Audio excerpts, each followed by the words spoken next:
Добрый день. Мы будем начинать. Поставьте, пожалуйста, плюсик, видно ли меня, слышно ли меня, все ли у нас хорошо со связью.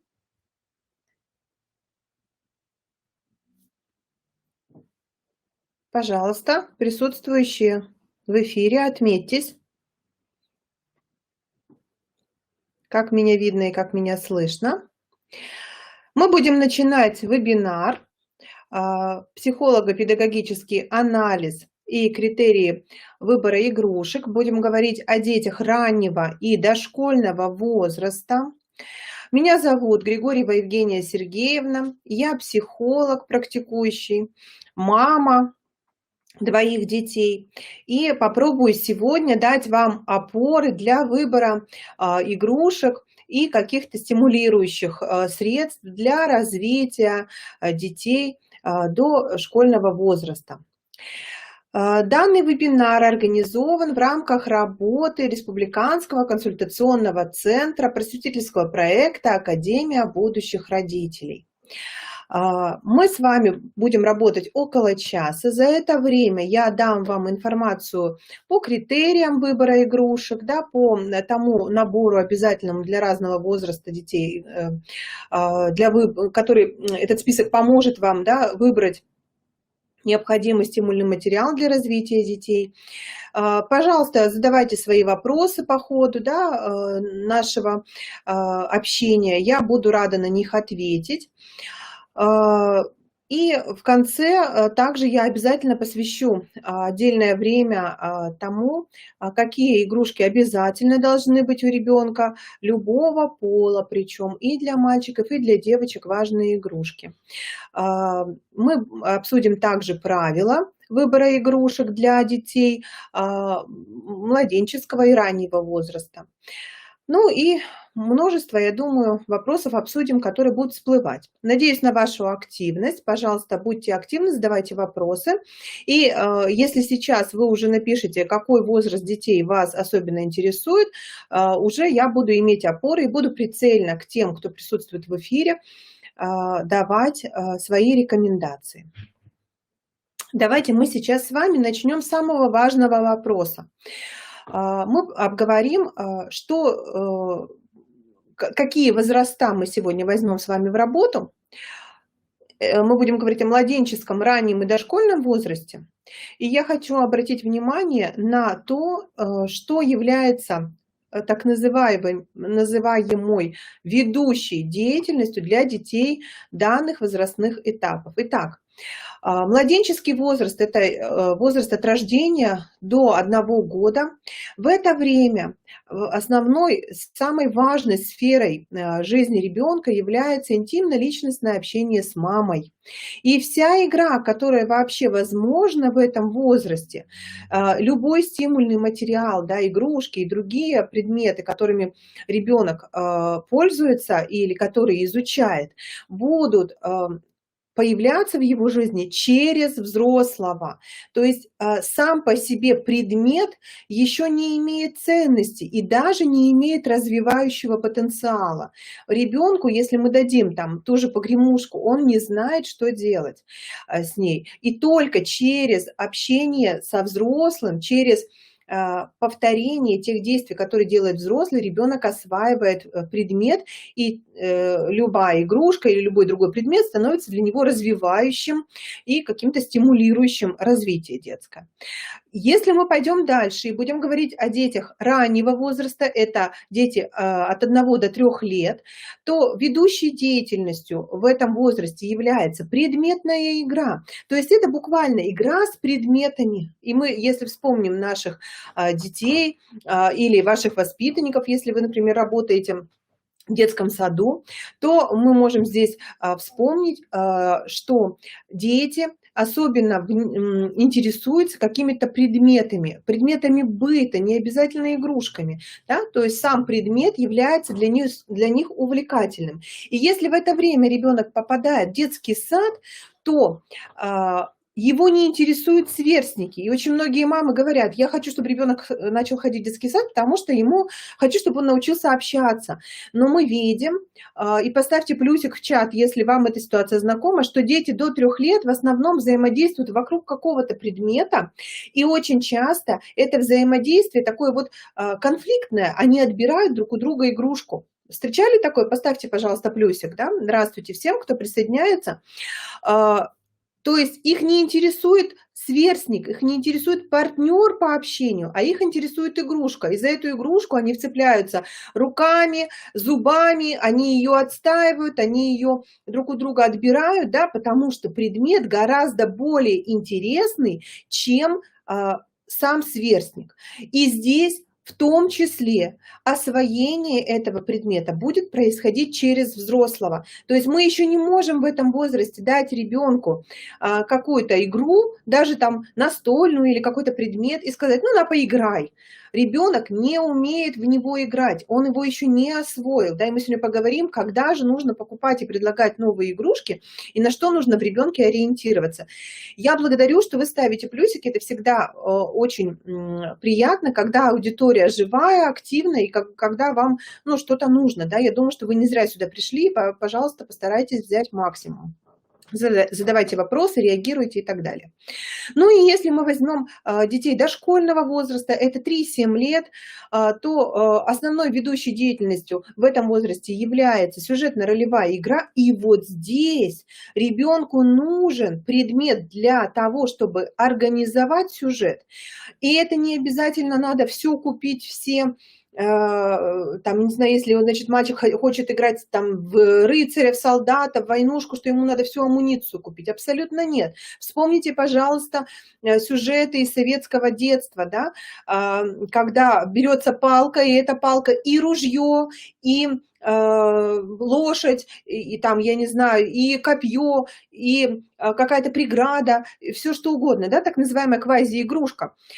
И ребенку здесь нужен предмет, который он, благодаря своей фантазии, сделает необходимым для его сюжетно-ролевой игры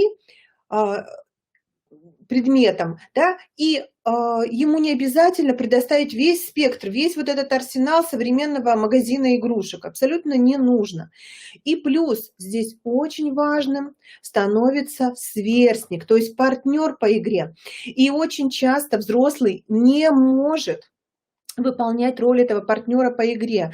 Напишите, пожалуйста, вот у вас получается быть для дошкольника, или вспомните этот свой опыт, да, получалось ли у вас быть достаточно хорошим партнером по игре для дошкольника? Вот если я вспомню своих детей в дошкольном возрасте, то я понимала, что мне скучно, неинтересно играть в эти игры, и им недостаточно весело со мной, да, то есть я когда-то прихожу в группу за дочкой своей и вижу, как они всей группой, ну там человек 10, может быть, их было много, они играли вместе в такую игру. Большая часть детей ползала по полу на коленочках, на четвереньках, да, и мяукала. И кто-то один там ребенок, значит, он был хозяином этих кошек.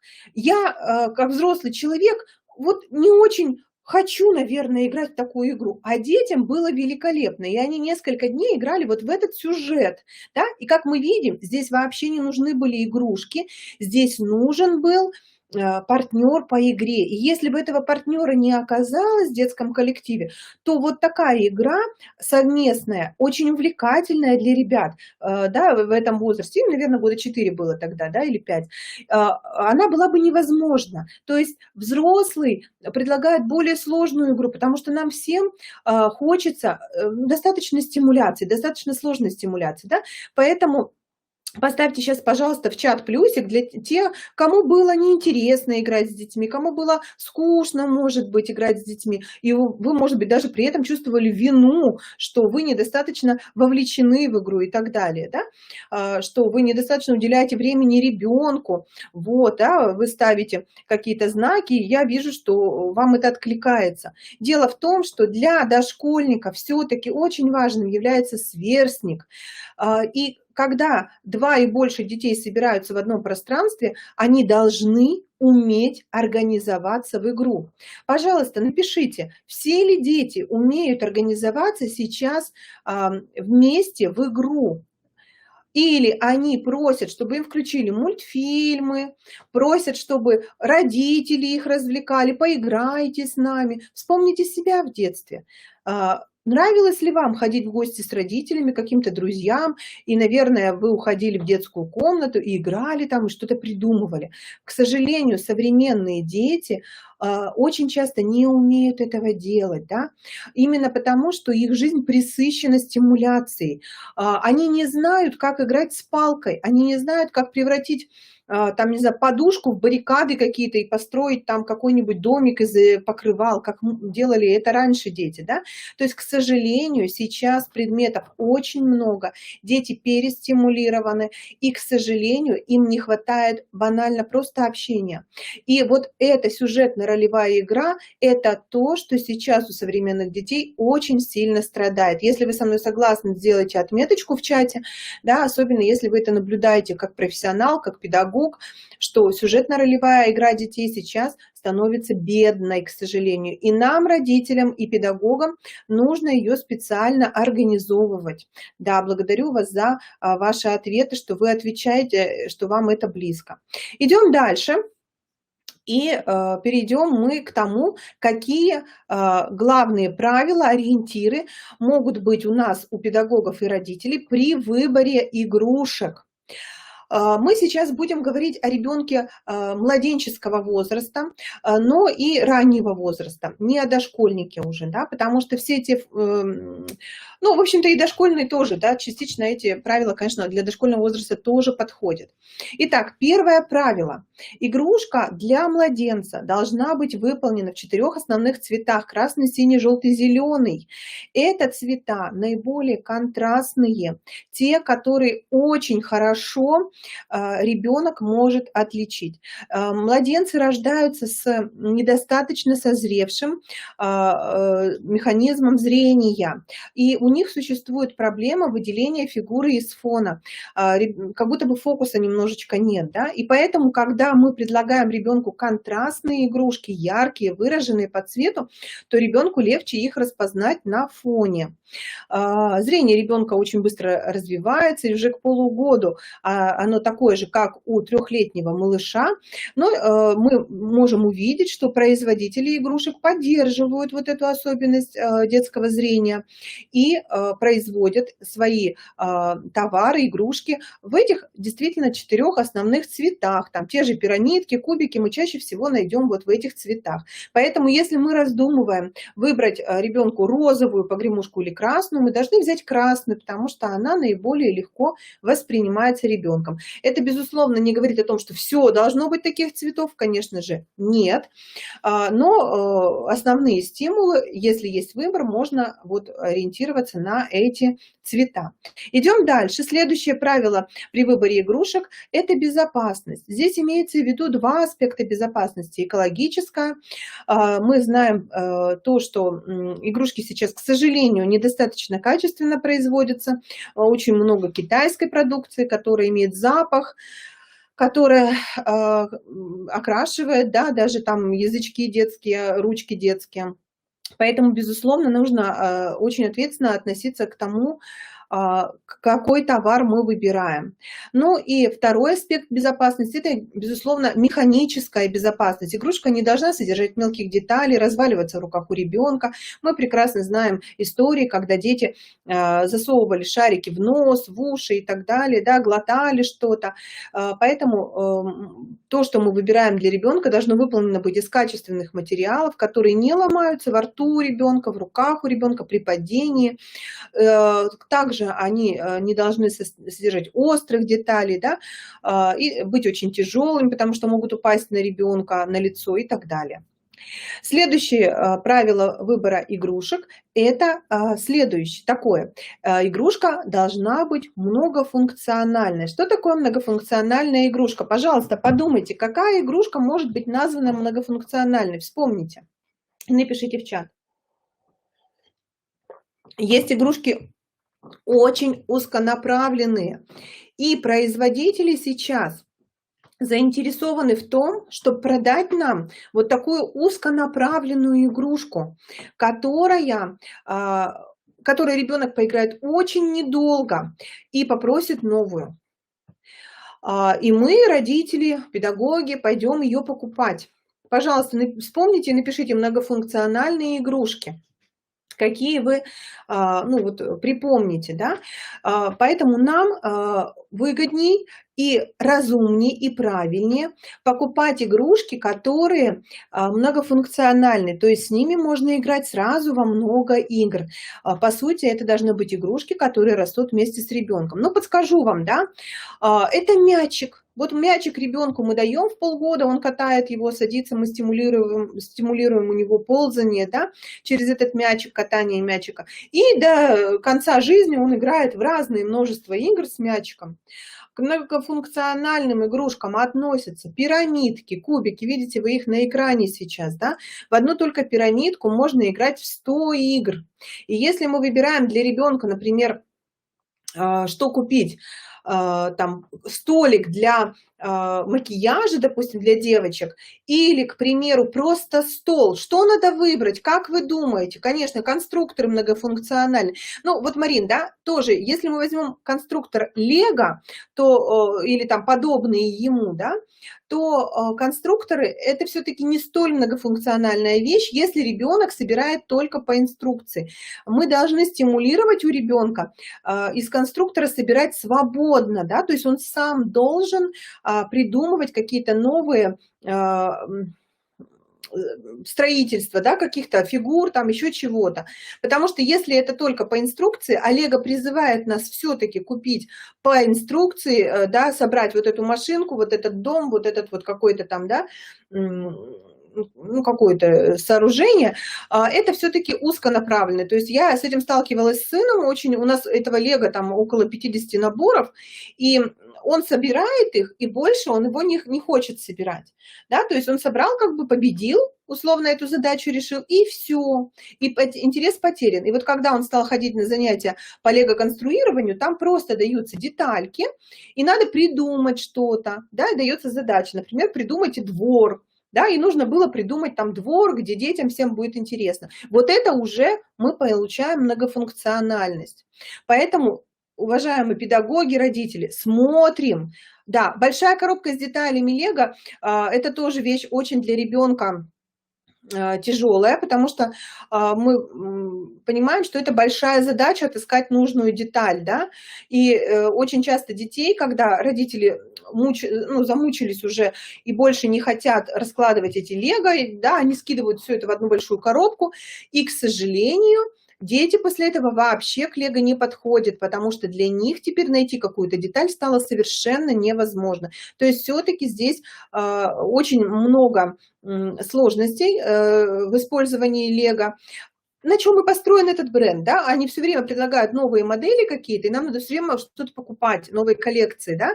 Вот, потому что это не универсальный конструктор. Вот есть универсальные конструкторы по типу блоков каких-то, они не дают никакой тебе инструкции, как что надо строить, ты можешь строить, что хочешь.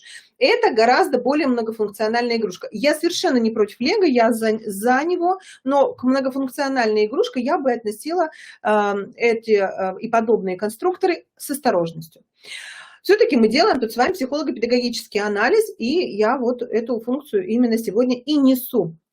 Если есть какие-то комментарии, вопросы, пишите, задавайте, я буду реагировать. Спасибо вам большое, что вы активны сегодня. Следующее правило при выборе игрушек: игрушка должна быть развивающей. Что это значит? Это значит, что она должна потенциально нести некое продвижение ребенка и раздвигать его знания о мире, развитие психических процессов, там, зрения, восприятия, памяти, внимания, мышления, мелкой моторики, физической какой-то активности, да, как новую задачу давать. Что-то новое должна вносить игрушка. Некоторые игрушки достаточно быстро теряют свой развивающий потенциал. К примеру, как вы думаете, до какого времени будет развивающей погремушка? У нее очень-очень короткий потенциал развития. Как вы думаете? Задайте себе вопрос, до какого времени мы ребенку покупаем погремушки, до какого времени она нас, в принципе, ребеночка развивает. Оказывается, что это всего 4,5 месяца. То есть 4,5 месяцев мы погремушечку должны уже убирать, потому что она выполнила все, что должна была для этого ребеночка. Весь свой потенциал развития, да, ребенок реализовал с этой игрушкой. Должны появляться новые. Ну, чуть позже мы будем говорить про списки игрушек. Итак, чтобы игрушка была развивающая, она должна быть куплена вовремя. Задайте, пожалуйста, себе вопросы, напишите ответ в чат. Когда должна быть куплена игрушка? Если на упаковке написано, к примеру, там, ну, не знаю, 12 месяцев плюс или 3 года плюс, да, когда она должна быть куплена? Вот некоторые производители на упаковке указывают возраст, в котором как бы, да, они рекомендуют эту игрушку покупать.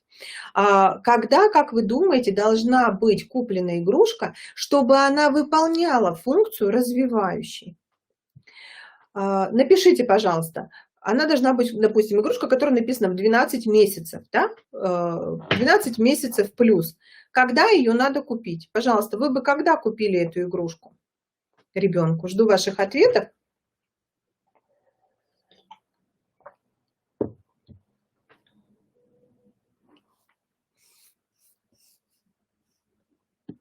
В 12 месяцев, может быть, вы и думаете, что надо и купить. Если 12 плюс, может быть, после 12 месяцев, да?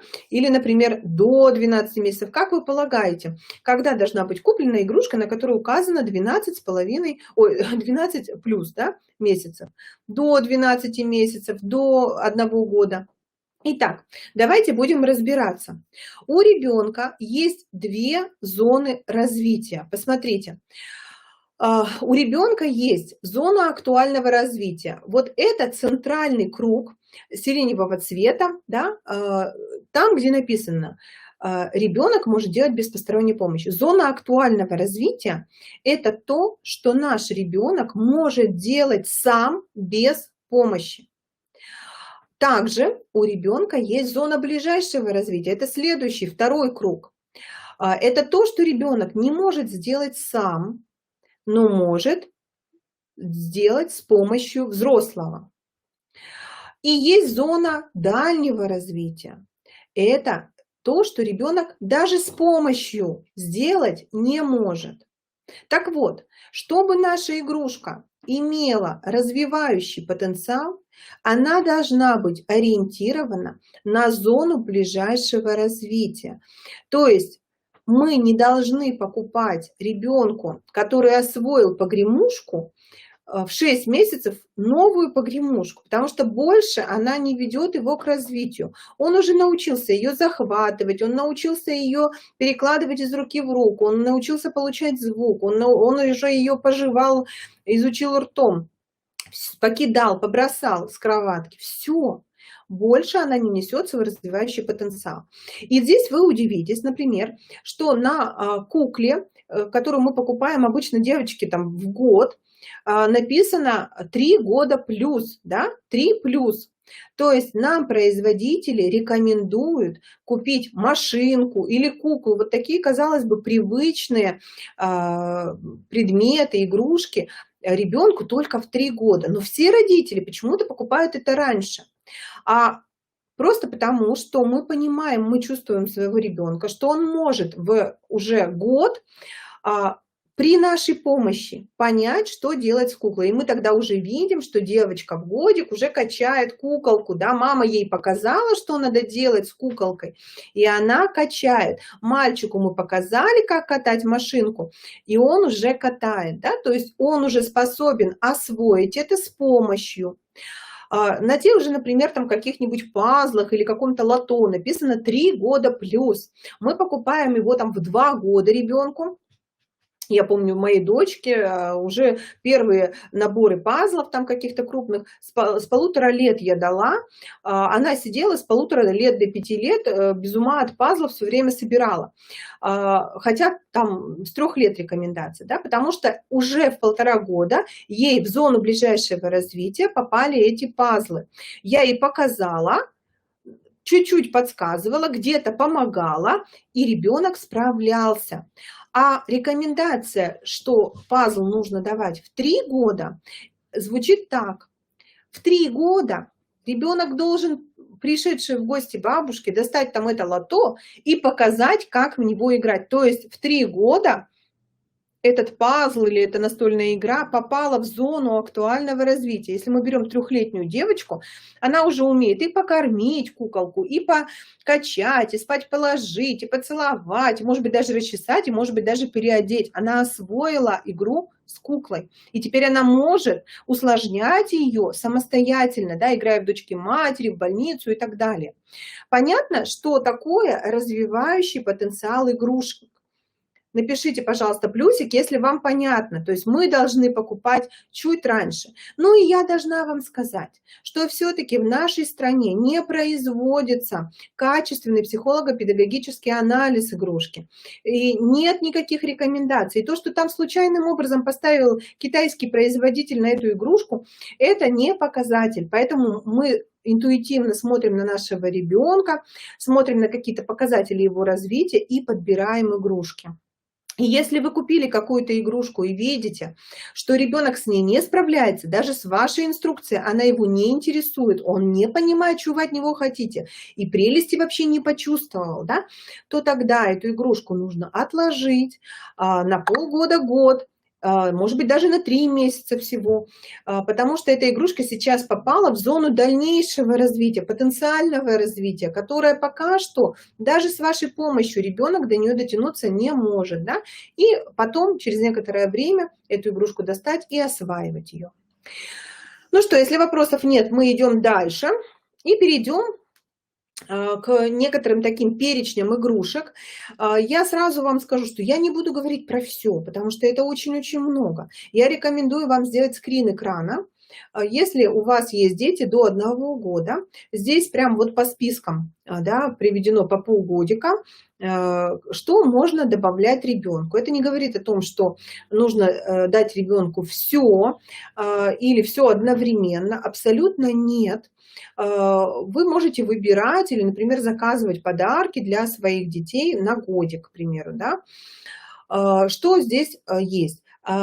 Не только игрушки, но и необходимые предметы. Я начну сейчас с самых первых вещей, которые могут у вас появиться и которые вам понадобятся. Безусловно, для ребеночка первых месяцев жизни уже неоднократно упомянутые мной погремушки нужны будут. И погремушки должны быть безопасными, легкими, без острых углов, понятными и негромко звучащими, потому что дети очень чутко реагируют на громкие, резкие, такие внезапные звуки. Поэтому погремушечка должна быть тихо, приятной. Маме ребеночка первых месяцев жизни понадобится также музыкальный, вот эта вот подвижная каруселька, мобиль так называемый. И тут всегда очень много у мам вопросов. Как его выбрать, когда его повесить и вообще зачем он нужен? Давайте мы будем разбираться, потому что вещи-то, с одной стороны, спасающие маму, с другой стороны, с ней очень часто бывают ошибки. Итак, когда ребеночек у нас только родился, у него слабые мышцы глазок. И очень часто вы вспомните, что у деток глазки, ну, косят иногда, да? И поэтому, когда он еще с трудом управляет мышцами, да, мы не должны вызвать какую-то перестимуляцию.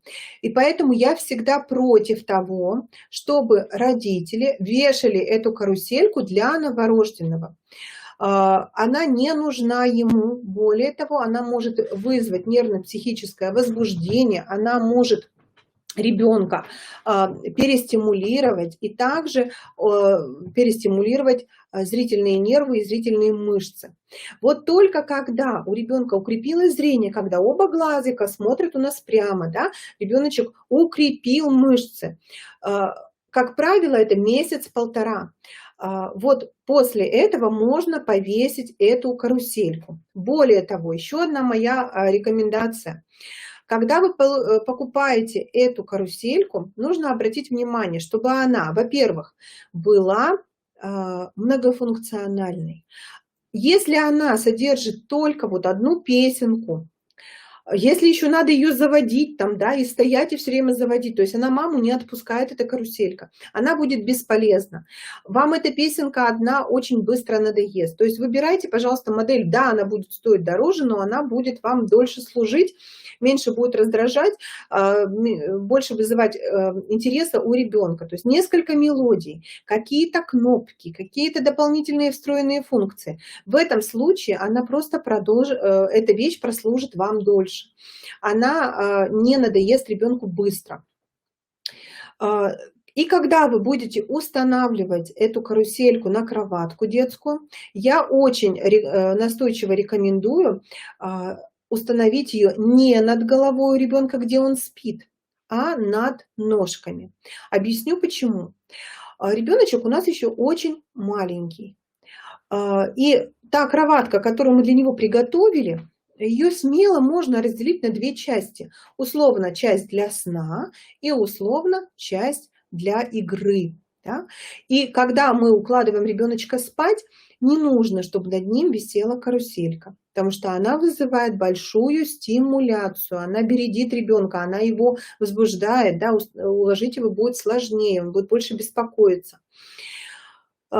И вторая часть кроватки может стать условно игровой. И когда вам нужно ребеночка развлечь, положить его в кроватку, вы просто укладываете его в другую сторону головушкой, и над ним оказывается вот эта каруселька. Да? И тогда это будет актуально во время бодрствования ребенка.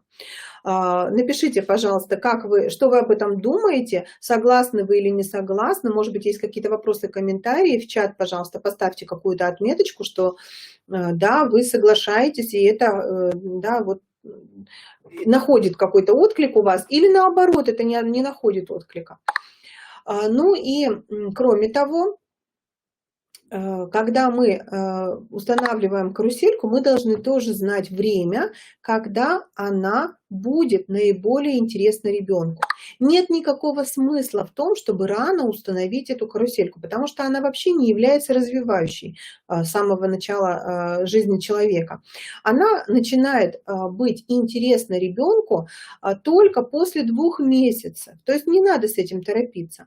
И пик интереса к карусельке будет у ребенка в 4 месяца, плюс-минус полмесяца. Да?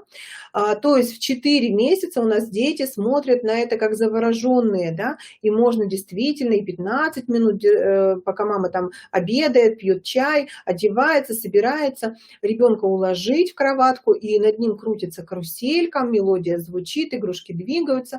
То есть вот эта вот наша каруселька начинает выполнять как раз свою функцию стимуляции ребенка, да, и развлечения ребенка. Поэтому не стоит очень рано спешить с тем, чтобы ее установить. Ну, здесь, безусловно, много других игрушек. Я, с вашего позволения, перейду на второе полугодие жизни ребенка.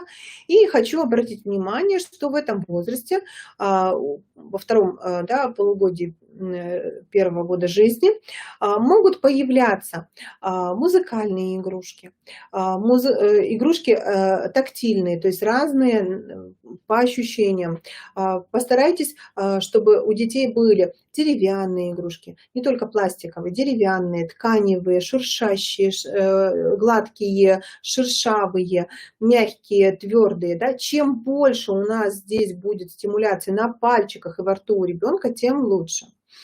В этом же возрасте, во втором полугодии, у ребенка появляется мячик для стимуляции ползания и сидения, какие-то мягкие кубики, мякиши, может появиться первая пирамидка с толстым стержнем, с большими кольцами, да, пусть этих колец будет 4-6, и размер будет не сильно большой, она должна быть простая, уже потом к году, к полутора вы купите пирамидку деревянную с множеством колец, с тонким основанием, которая будет стимулировать у ребенка то же самое действие, но усложненное, да, уже. Также во втором полугодии появляются книжки, которые мы с ребенком читаем, рассматриваем.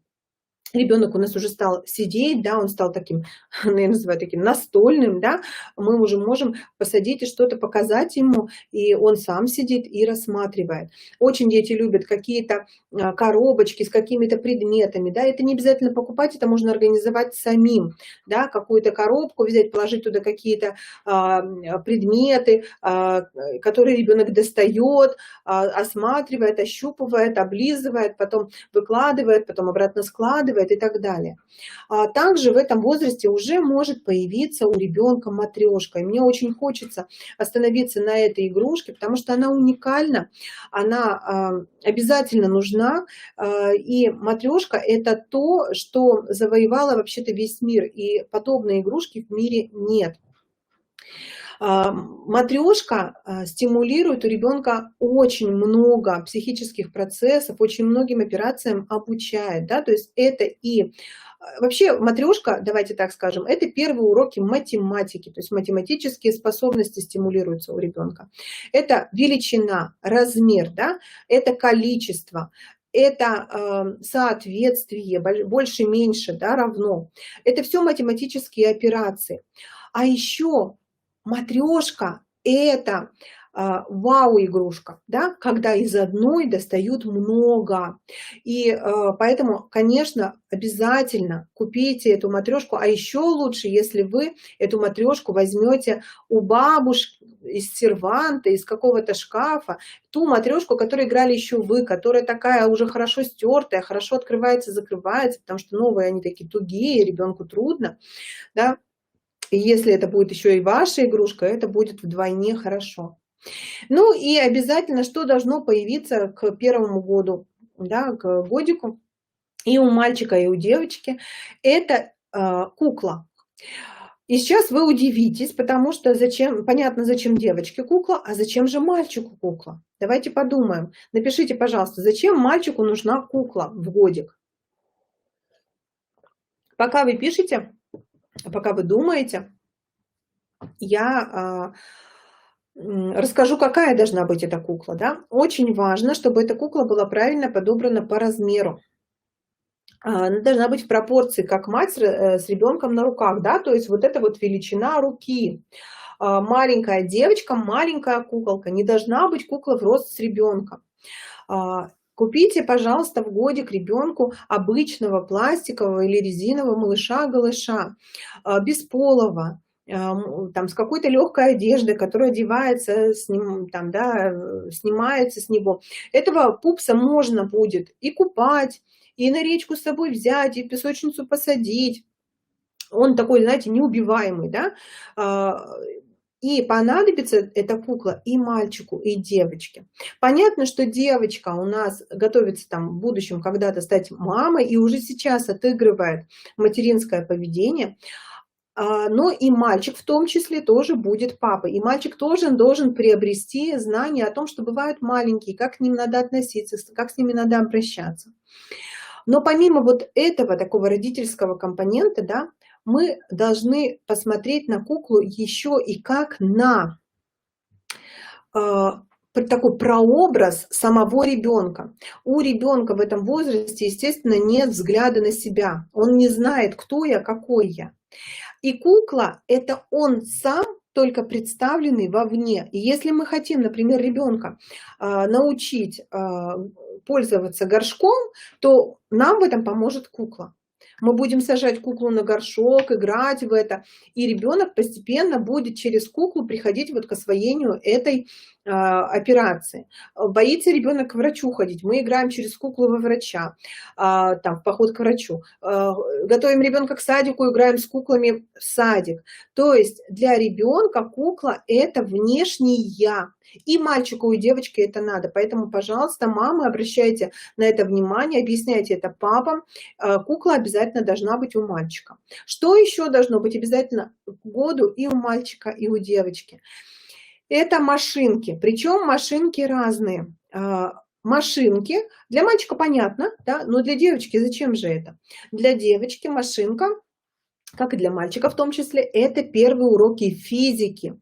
Узнать о скорости, о силе, о движении, все это может сделать машинка. Машинка стимулирует физическую активность, двигательную активность. Машинки должны быть трех типов у ребенка. Да? Первая машинка – это грузовичок, небольшой, в который можно посадить там животных, нагрузить кубики, песок нагрузить и везти. Да? И девочке и мальчику нужно освоить вот эту операцию, загрузить что-то, выгрузить, да? Вот эти вот физические такие, да? Физика. Да? Дальше, вторая игрушка – это инерционная машинка. И у мальчика, и у девочки они должны быть. Ну и третий тип машинки – это машинка на веревочке, которая стимулирует и у мальчика, и у девочки ходьбу. Ребенок года у нас осваивает прямохождение. И у него должны быть два типа тренажеров. Это игрушки по типу «тяни, толкай». Первая игрушка «Тяни» – это может быть машинка на веревочке. И вторая машинка – это «Толкай». Не машинка, а игрушка, тренажер для хождения. Это «Толкай». Это что-то, что ребенок впереди себя везет и толкает вперед. Это стимулирует у него хождение. Что это может быть? Банально это коляска, в которой сидит кукла или мишка. И у мальчика тоже может быть коляска. И мальчик может гулять, выходить с коляской, толкать коляску. И не надо этого пугаться, потому что это тренажер для ходьбы. Можно купить какую-то тележку или какую-то игрушку на палочке, которая толкает, как бы, да, ребенок толкает и вперед везет. Вот, пожалуйста, тяни, толкай. Это то, что должно быть к году. Ну и, безусловно, то, что там на списках. Идем дальше. Игрушки для детей до 2 лет. Вот здесь на этом слайде представлены. Мы уже видим, что появляется очень много новых каких-то игрушек. Это уже появляются настольные игрушки, это всякие наборы карточек, пазлов, лего крупные, да, это какие-то предметы для творчества, кисточки, альбом, краски, карандаши. Безусловно, увеличивается количество книжек, потому что книги очень сильно способствуют развитию речи, внимания, мышления, памяти и так далее. Да? Уже обязательно должны появиться у ребенка модели различных животных, людей, да, какие-то посудки, предметы, да, игрушечная мебель, кроватка, чтобы куклу уложить и так далее. Да. Все, что окружает человека в реальной жизни, ребенок начинает осваивать, потому что он научается уже есть за общим столом, пользоваться предметами, и в игре он это будет отрабатывать. Естественно, уже в жизни ребенка появляются какие-то занятия для мелкой моторики, мы даем ему в руки пластилин, кинетический песок, то, что стимулирует пальчики, а значит память, да? Значит внимание, мышление и так далее. Да? Это через ручки у нас стимулируется мозг. Делайте, пожалуйста, скрин экрана, потому что здесь я не буду очень сильно долго останавливаться. Все здесь понятно. Вот, если это все есть, это прекрасно. Не обязательно это должно быть в каком-то переизбытке, но что-то, да, по одному, конечно, может появляться. И мы видим, что это еще и список для детского сада. Вот, и очень часто все эти предметы есть в детском саду. Ну и для 2-3 лет появляются вот такие игрушки. Обязательно должны быть фигурки с животными, детенышами, одежда для кукол. И хочется мне обратить ваше внимание на пальчиковые куклы или какие-то вот перчаточные куклы, да, которые надеваются на руку. После года я очень рекомендую приобрести такие наборы, потому что они очень сильно способствуют тому, что ребенок у нас начинает говорить. А мы знаем, что после года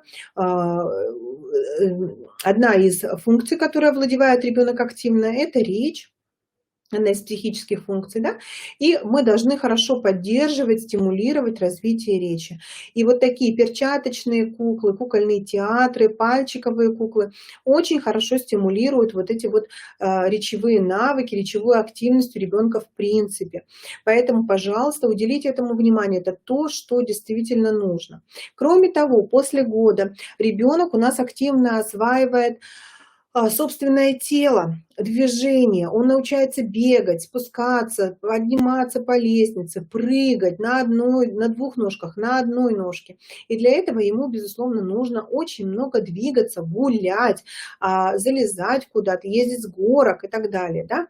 И уже здесь может появиться первый какой-то самокатик, трехколесный велосипед и так далее. Да? То есть мы уже стимулируем другие функции тела нашего ребеночка. Он осваивает уже теперь тело по-новому на этом этапе. Делайте скрин экрана, потому что сейчас я перейду к следующему возрастному этапу. И мы поговорим сейчас об игрушках для детей дошкольного возраста. В общем-то, они здесь все написаны, да, это все добавляется к тому, что уже есть. И я хочу обратить внимание на то, что в дошкольном возрасте дети начинают проживать такой вот этап антогенеза, да, то есть собственного развития, который совпадает с развитием человечества, так называемой анималистической или языческой стадии. Да. Дети в этом возрасте очень интересуются наскальной живописью, то есть они рисуют на стене. Да? Они очень интересуются какими-то динозаврами, какими-то вымершими животными. Коллеги, родители, уважаемые мои, это первые уроки истории. И поэтому дети наши в дошкольном возрасте, в 4-5 лет, очень интересуются динозаврами, и они обязательно должны быть. Энциклопедия о динозаврах, мультфильм, игрушки, мы должны их рассматривать, узнавать, да? Потому что у ребенка появилась такая вот историческая перспектива, да? И динозавры — это, конечно, то, что очень увлекает. Помимо этого, дети у нас очень любят в этом возрасте переодеваться, и поэтому у них должны появиться какие-то костюмы, наборы доктора, парикмахера, костюм полицейского, медсестры, может быть, да? В школу они могут играть, то есть им нужны предметы для сюжета. И этих предметов может не быть очень много. Это может быть просто там пистолет, да, игрушечный, который превращает его в полицейского. Или шапка пирата, и он становится пиратом и ищет клад, который мама там припрятала, да, и дала ему карту какую-то. Поддержите игру ребенка. Ребенок перевоплощается. Фантазия в этом возрасте у детей очень активная, и это прекрасно, потому что ребенок, который в этом возрасте мог быть фантазером, он сохранит эту способность на всю свою жизнь. И не только будет хорошо писать сочинения в школе, но и будет очень креативным по жизни. А это одно из качеств, которые предъявляются как важнейшие требования для работника любой организации современной сейчас. Да? Креативность, умение нестандартно мыслить, нестандартно себя показать, решить задачу нестандартно. Поэтому, пожалуйста, родители, поддержите это. Мы не должны превратить в наших дошкольников в скучных учеников. Однажды я пришла на собрание в детский сад к своей дочери. Она тогда посещала старшую группу, даже не подготовительную. Она не была в подготовительной, мы ушли после старшей. И наша воспитательница с гордостью сказала нам, родителям: посмотрите, пожалуйста, уважаемые родители, вы видите, у нас уже почти нет игрушек. Это все потому, что мы готовимся к школе, и у нас только занятия. Это было такое разочарование в них, в педагогах для меня. Это такая безграмотность, потому что дети в дошкольном возрасте в 6 лет должны играть, придумывать, общаться. Они должны ссориться и мириться, они должны осваивать коммуникативные, социальные навыки, а не учебные навыки. К сожалению, в современном мире дошкольный возраст превратился в подготовку к школе, и это печально, потому что сюжетно-ролевая игра убита. Дети привыкли только сидеть возле телевизора и играть в готовую игру, которую организует взрослый. И если они останутся с палкой, они не будут знать, что с нею делать, кроме как что-нибудь стучать по стенам и так далее, да, и что-то ломать. Они не превратят уже эту палку в лошадь, понимаете? Поэтому, уважаемые родители, педагоги, будьте бережны к дошкольнику. Дошкольник – это не маленький школьник, это не тот, кто должен научиться писать, читать. Для этого есть время в школе, им потом скучно, они не замотивированы в школе учиться, а сейчас им надо играть. И если в вашем группе детского сада есть вот такие костюмы, если есть то, чем ребенок может воспользоваться для воплощения своей фантазии, это прекрасно. Если этого нет, это грустно. Организуйте тогда это дома. Я понимаю, что влиять на садик нельзя, да, особенно мы не в силах родителей что-то там сильно поправить. Напишите, пожалуйста, что вы об этом думаете, как вам это отзывается. Поставьте мне плюсик, да, для того, чтобы я понимала, что вы со мной. Или, например, напишите, что вы не согласны и вы считаете, что надо делать по-другому. Безусловно, в этом возрасте для ребенка очень важным таким вот, спасибо вам, вы ставите мне плюсики, я вижу, что вам это откликается. Если есть вопросы, пишите. Мы движемся сейчас к завершению. Я уделю несколько минут тому, чтобы ответить на ваши вопросы. В возрасте дошкольном у ребенка должен быть достаточно полный перечень предметов для творчества и каких-то поделок. Да? Здесь ему требуется взрослый очень часто, но иногда дети сами способны креативить, придумывать что-то, это здорово. И, конечно же, в этом возрасте появляются настольные игры, и ребенок обязательно должен играть в игры на победы и поражения. Очень многие дети не способны проигрывать, да, то есть они переживают, они плачут, они расстраиваются, они не хотят в соревновательные игры играть. Если здесь и сейчас, в этом возрасте, ребята не научатся проигрывать, то в этом случае они не смогут учиться хорошо. Вы понимаете связь? Какая связь у настольной игры, там, бродилки, да, с учебой в школе? Какая связь? Напишите, пожалуйста. Очень частый запрос от родителей: мой ребенок не умеет проигрывать, мой ребенок плачет, когда мы играем, и он проигрывает. И нам приходится все время поддаваться. Я всегда говорю родителям: не надо поддаваться каждый раз. Дайте ребенку прожить свое поражение. В этом случае он приобретет навык такой: я проиграл, но я не проиграл там жизнь, да, моя жизнь не закончилась, я не рухнул, я не стал от этого плохим, я от этого не разрушился. Я иду дальше, я продолжаю жить, я продолжаю играть. Да? То есть это умение признать поражение, встать с колен и стать активным дальше. И в школе это навык нам нужен, потому что в школе не будут одни пятерки, в школе будут и четверки, и тройки, и двойки, да, и замечания. И ребенок должен не отчаиваться, должен прожить свое поражение. Поэтому в этом возрасте настольные игры, где удача случайно, не потому что он глупый, он проиграл, да, не потому что он неправильно что-то делал, а потому что кубик так падает. Кубик-то не виноват же, да?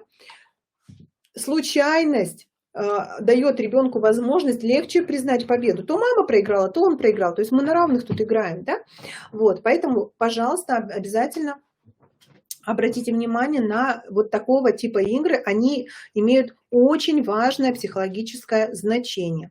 Делайте скрин экрана, если вы еще не сделали, мы будем завершать. Я жду ваши вопросы, если они есть. Мы движемся к финалу нашей встречи сегодня. Вы можете ко мне обращаться с вопросами через консультационный центр.